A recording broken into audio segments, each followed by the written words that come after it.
Betty Buckley is coming to Miami Beach, the Colony Theater. She's performing songs from new album and some favorites, I'm sure. And the Tony Award-winning actress Betty Buckley is joining us now. Thank you for being on South Florida Arts Beat. It's great to talk to you, Paul. Thank you very much. I'm so thrilled that you had some time to talk to us and that you're coming to South Florida, and we want to hear all about this appearance on Miami Beach. What are you going to be doing?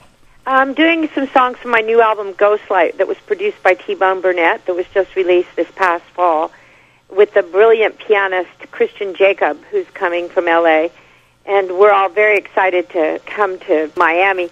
I live in Texas, and Christian lives in L.A., but Texas is covered in snow this morning, so we're thrilled to get out of town and come see you guys. Hard to believe Texas covered in snow. But I know, it's crazy. Well, we had a few days of cold weather, but we're back up in the 80s now, so we'll have some sunshine for you here when you get here. Oh, great. Looking forward to that. And, so you've had such a varied career. Take us back to some of the beginnings of Betty Buckley, and was it television that you first gained a national audience?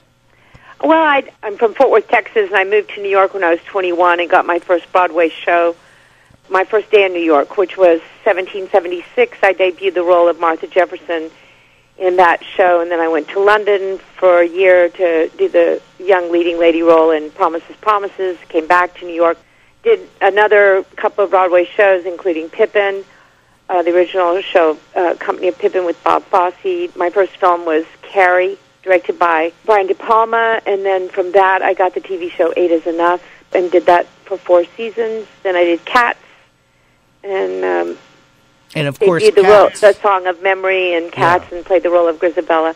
And then that same year I did the film Tender Mercies, directed by Bruce Beresford, starring Robert Duvall. So it's been an eclectic and wonderful career. I did the TV show Oz on HBO, and this past year I did a guest starring role on Getting On HBO. HBO's been really good to me, and and I've done 16 CDs, and this album is the latest, Ghostlight, and I'm thrilled to bring the music to Florida. Did you say that your first day in New York you got your first Broadway show? Yes. Take us to that moment. How did that happen? Well, I was signed by an agent when I was still in college, when I was a junior in college, because I was a guest entertainer on the Miss America pageant. And they saw me on television and asked me to fly to New York to audition for them, so I did. And they signed me, then I went back home to Fort Worth to finish college. And then this agent kept encouraging me to come to New York City. And I did, and he had this audition set up for me for 1776, and I was the last girl to audition on the last day of auditions for the musical 1776. And I got the part. It was like a dream come true. All the producers, the day I auditioned, they said, "Who are you?" I said, "Betty Lynn Buckley." They said, "Where are you from?" I said, "Fort Worth, Texas." They said, "When did you get to town?" I said, "Today." And they were all like, "Oh, my God, it's like a movie. It's like a movie." Betty Lynn Buckley, I like that. We know you as Betty Buckley, but Betty Lynn Buckley from Texas got the Broadway show on her first day. That's remarkable. Yeah, and of course, great. Talking about Broadway, I mean, you went from the television show 8 is Enough, which was what, late 70s, early 80s, I believe. Yes, it was. And then it was Broadway and Cats. Was that your sort of first breakout? I guess one could say that playing Grisabella kind of and singing Memory really brought me through the doorway of my potential. I had done 3 other Broadway shows before that, 1776 and Promises, Promises in London, and then Pippin and some off-Broadway shows. And, I had been working constantly, but that show really, and that song, Memory, tell us about the experience. That was sort of the show-stopping number. It went on to be a pop hit. Tell us about that. Well, it took me a while to figure out how to, but the job assignment was stop the show, and I'd stopped shows before, but it was always by chance, and I didn't know there was a formula for doing it. That was the stage direction, stop the show? Yeah, it was the director and Trevor Nunn, the brilliant director, who also wrote the lyric of Memory, and Andrew Lloyd Webber, of course, the composer, and Gillian Lynn, the choreographer. They knew that the song had the potential to stop the show because it had done so in London. And so they were like, okay, stop the show. And I'm like, I don't know how to do that on purpose. And so it took me a while to figure it out. And through the tutelage of my brilliant teacher, Paul Gavert, who I studied with ultimately for 19 and a half years, but I'd been studying with him for 13 years at that point.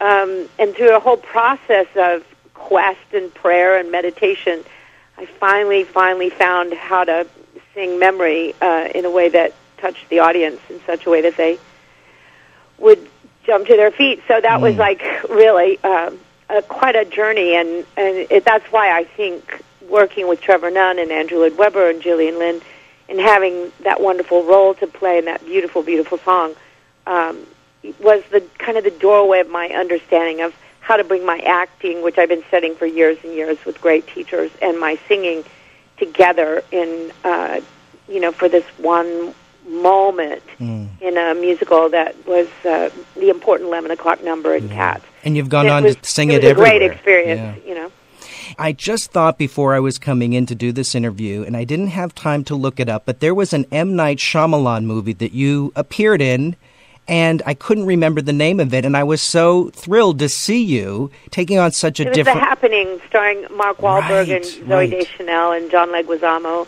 and me. It was released a few years ago, and it was a scary movie, and I played Mrs. Jones, who was a kind of crazy lady that in kind of unfortunate demise in the movie. But it was a wonderful experience getting to work with Shyamalan and Wahlberg and that team. It was great. And there you were. I mean, it is a scary horror movie. And there you were sort of banging your head through the door or something. I'm having these... Through the window, That was a different role for Betty Buckley. Yeah. Well, take us back now to your concert that you're bringing here to Miami Beach. You're doing some of the songs from the new album, Ghostlight, but you're also going to do some of your favorites, I'm sure. Tell us about that.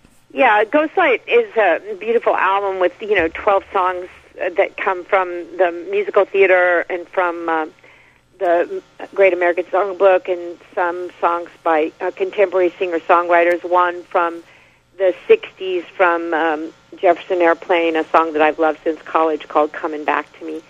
And I'm going to be doing some of those songs from the record with this brilliant pianist, Christian Jacob, and, a couple of songs that I'm more known for and some of my favorites mixed all together. That's great. Is there a role, whether it's stage or screen or TV, that you're most proud of? I'm very grateful for all the work I've done, but I think the three parts that have been, let me think.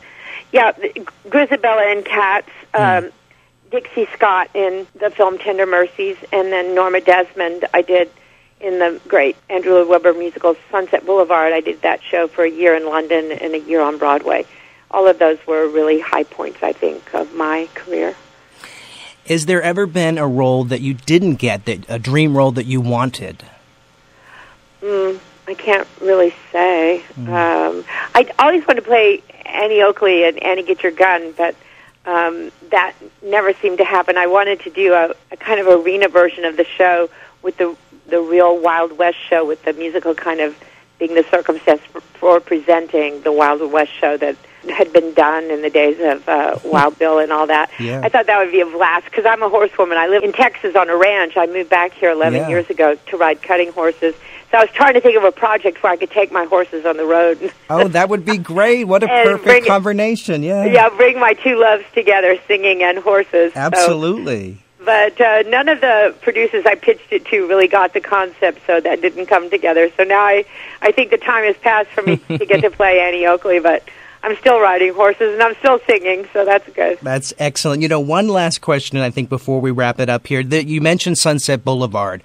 There's been talk for quite some time about a film version. Any interest from Betty Buckley to play Norma Desmond? Of course. Who wouldn't, right? There's quite a few actress singers who'd love to do that, and, Andrew has his ideas about it, so I don't know. Do you have any scoops for us? Do you have any... I don't. Okay. I wish I did. Okay.